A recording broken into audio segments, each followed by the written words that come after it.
Welcome to our channel दोस्तों। जैसे कि आप देख रहे होंगे आज मैं बात किसकी करने वाला हूँ, बेसिस ऑफ अकाउंटिंग।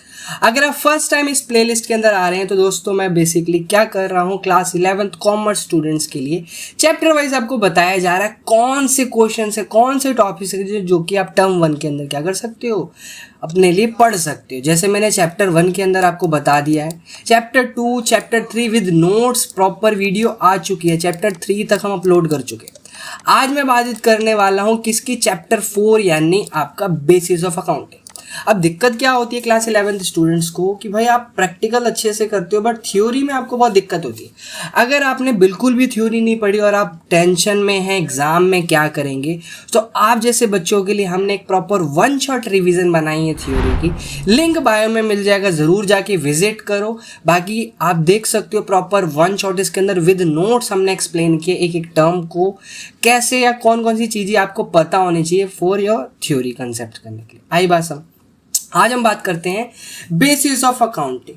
बहुत सिंपल और बहुत प्यारा सा शॉर्ट वीडियो होने वाली, जहाँ पर हम इस चैप्टर को कवर अप कर देंगे। क्या पढ़ना होता है इसके अंदर, बेसिकली 2 अप्रोचेज होते हैं ट्रांजैक्शंस को रिकॉर्ड करने के। यानी आप जो जर्नल एंट्रीज करते हो 2 बेसिस पे करते हैं, या कोई भी बिजनेस के अंदर लेन देन हो रहा है 2 बेसिस पे होता है। पहला, या तो आप क्या कर रहे हो, कैश बेसिस फॉलो कर रहे हो। दूसरा एक रूल बेसिस। नाउ क्वेश्चन आता है ये कौन से बेसिस हैं, ये क्या कहते हैं, क्या करते हैं, तो इनको एक एक करके समझते हैं। जब आप बात करते हो किसकी बेटा, कैश बेसिस, प्रॉपर आप देख पा रहे होगे और ये पीपीटी का लिंक आपको बायो में मिल जाएगा, डाउनलोड कर लेना। जैसे मैं बात करता हूँ कैश बेसिस, तो कैश बेसिस क्या कहता है, under this basis entries in the books of accounts are made when cash received. यानी आपको कोई लेन देन तब रिकॉर्ड करना है जब भाई पैसा आए आपके पास। जब आपके पास क्या आ रहा है, पैसा आ रहा है, तभी रिकॉर्ड करना। आ रही बात समझ। और नॉट व्हेन द रिसीप्ट और पेमेंट बिकम ड्यू। यानी जब आप क्रेडिट ट्रांजेक्शन्स की बात कर रहे हो, दैट मीन्स ये क्रेडिट ट्रांजेक्शन को इग्नोर कर रहा होगा अगर आप कैश बेसिस फॉलो कर रहे हो। इसका मतलब है कि ये छोटे छोटे बिजनेस के अंदर अप्लाई नहीं होता होगा। आई बात समझ। यानी एग्जाम्पल जैसे मैंने लिखा, sale of goods of rupees, credit पे किया 5000, कैश पे किया 20000। तो यहाँ पर आप ओनली कैश वाला, ये मिस प्रिंट हो गया, गड़बड़ कर दी, आप ओनली कैश ट्रांजेक्शन यानी 20000 का ही गुड्स रिकॉर्ड कर रहे होगे। यानी बाकी 5000 का जो क्रेडिट है उससे हमें कोई मतलब नहीं है। यही ये बेसिस बता रहा होता है। यहाँ पर अगर क्वेश्चन आएगा पेपर में, या तो कैश बेसिस से आएगा या तो एक रूल बेसिस, या तो इनका डिफरेंस कर लो, दैट्स इट। यानी एक ही टॉपिक करना, दोनों में डिफरेंस कर लेते हो अगर आप, तो आपका ये चैप्टर कंप्लीट हो जाता है।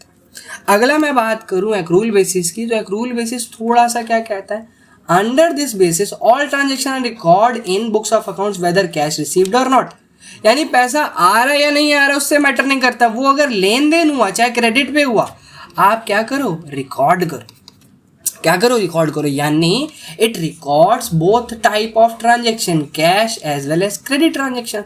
इसका मतलब यही हुआ कि उधार वाली ट्रांजेक्शन्स को भी रिकॉर्ड करने को कह रहा है और कैश वाली भी, कि भाई फ्यूचर में तो मान के चलेंगे पैसा देगा, यानी क्रेडिट बेचा किसी को तो वो डेटर मान के हम रिकॉर्ड कर लेंगे, बाद में मिलेगा। ऐसा कौन फॉलो करता है, ये कहता है एक्रूल बेसिस ऑफ अकाउंटिंग ना। अगला जो कंसेप्ट आपको पढ़ना है, दोनों में डिफरेंस। डेफिनेशन की बात करो तो बहुत सिंपल सा, इसके अंदर आप सारी कैश ट्रांजेक्शन रिकॉर्ड कर दो, इसमें cash as well as credit transaction.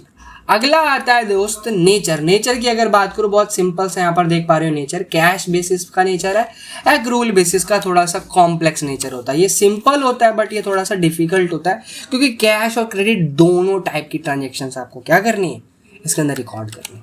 Accounting system follow की बात करें तो यहाँ पर सिंगल एंट्री फॉलो किया जाता है और यहाँ पर डबल एंट्री सिस्टम। आई बात समझ। आगे बढ़ते हो, अगला आता है एक्यूरेसी। एक्यूरेसी की अगर मैं बात करूं तो ये लो एक्यूरेट होता है। रीजन बहुत सिंपल सा है, क्योंकि यहाँ पर आप क्रेडिट ट्रांजेक्शन रिकॉर्ड नहीं कर रहे।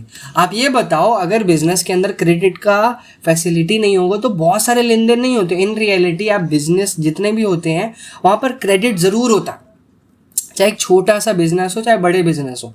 जैसे आप मान लो बड़े बल्क में ऑर्डर कर रहे हो तो आप एडवांस पेमेंट पूरा नहीं देते, थोड़ा सा पेमेंट देते हो, आफ्टर रिसीव करने के बाद वो आइटम पेमेंट किया जाता है। एक्रूल बेसिस बहुत मतलब अगर बात करें तो मोर एक्यूरेट होता है as compare to cash basis.